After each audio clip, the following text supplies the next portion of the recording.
Alright, welcome to this tutorial on the Bevel tool in Autodesk Maya. So why would we use a Bevel tool? That's the first question. Then the second question is like, how do you find it and what are the parameters for the Bevel tool? So I have this scene here with a couple of Thor hammers, one that's sort of low poly and one that's a little bit higher. And I basically, if I render this right now, click on the little render tab here, you'll see the one on the left especially is very classically computer generated with these very super sharp edges. And so that is the main reason to get rid of those edges and pull it out of that world and into the more real world is to basically add a bevel. So this piece over here has some beveling through some edge loops and it has a better sort of geometry. In fact, if I apply smoothing here, by hitting number 3, you can kind of see it sort of holds the form, where this one completely rounds out. And if I compare the render real quick, I'll click on this little icon here to save the render and quickly do another render. You'll see how rounded and just out of shape this one is versus this one. So bevels will allow you to kind of hold the edge and basically just do a really good job of making it look more real. So let me turn off these layers here, including the lights, and I have this cube here which we're going to kind of demo on. And now that we know what we want to do, now we need to figure out how to do it. So to apply the bevel, there's a couple different places you can go to. You can click on the modeling toolkit, and here's the bevel command. You can also go to edit mesh and choose bevel right here.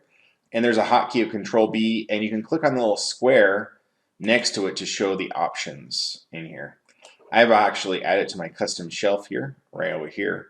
But in here you can set all your parameters and then simply click apply. Right now, if I hit apply on this object, basically it would apply to the entire object.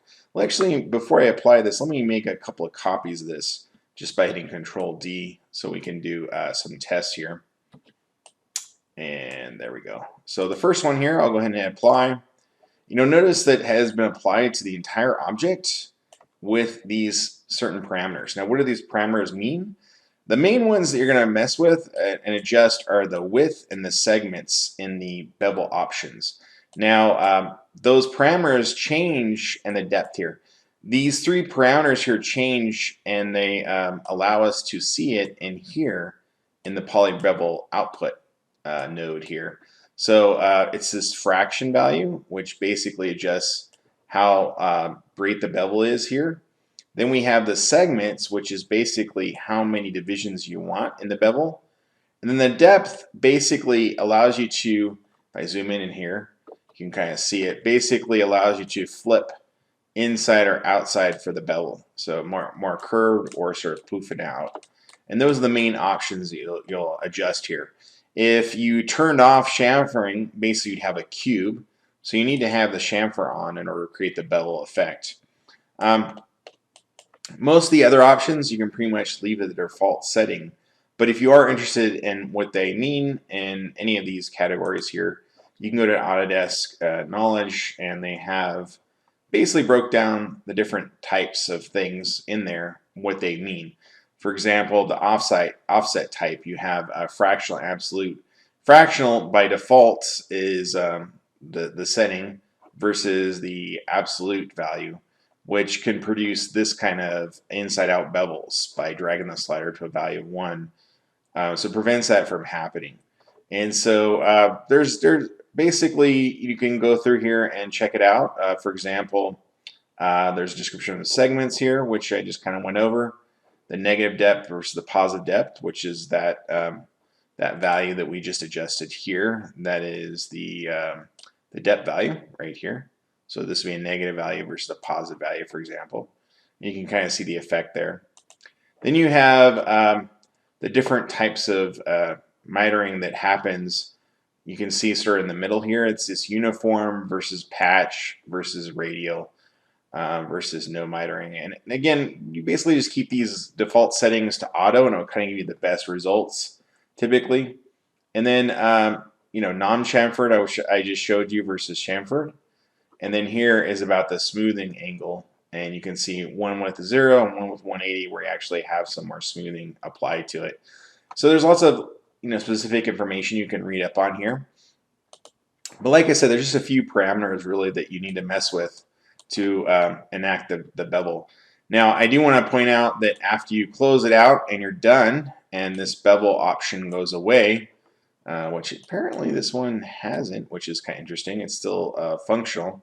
But if I click on another object, once I do that, that options will go away. And oh, that's interesting. The options came back. Usually it doesn't happen. But you can always go into the channel box here and then click on the poly bevel, and then here are these same options. So here's the offset value. Here's the fraction, which again is basically how big that bevel you want it to be. And then the segments are the individual divisions, and then the depth is where they want to invert it or have it rounded out. And then you can also see those same values in the attribute editor. So if we go into the poly bevel here it's just a little easier to kind of adjust it. But basically you have your fraction values here. I kind of like, a lot of times I like the option in the attribute editor just because they have these sliders here, which is a little more convenient. But you can adjust the little sliders here.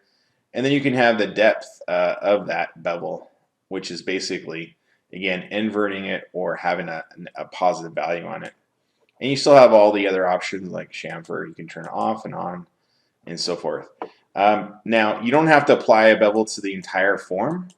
You can apply it to a face. So if I select this face here, and I'll just click on my shelf here bevel, you'll see that it has been applied just at the top here.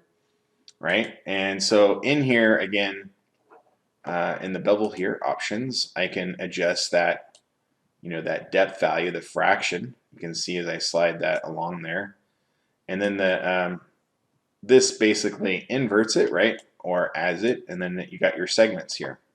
So I can do all that in just a single face. I can also do it with a single edge. So if I just select an edge here, I can apply a bevel to that also. And so this time I'll click on the modeling toolkit and click on the bevel here. And again, the options are in here. And sometimes, you could use this for modeling purposes if you wanted an extreme angle just to start with. I mean, that's kind of nice there that you can have that option with the fraction value here. I can really create some interesting sort of ramp structure. Of course, here now we have a n-gon, right? So more than 4 sides. So you'd have to divide that up. But that's also an issue when you add segments, right? You're going to have the same thing. But there's some instances where you might want a curved form like that. And this is where doing it just on the edge can really add a lot. You can even do a ramp version if you invert the depth value. So have fun exploring these bevels. Bevels are great, again, for making sure that you don't look computer generated with those very straight edge lines, but you actually allow the light to capture the little edges in the scene. So yeah, until next time, see you soon. Cheers.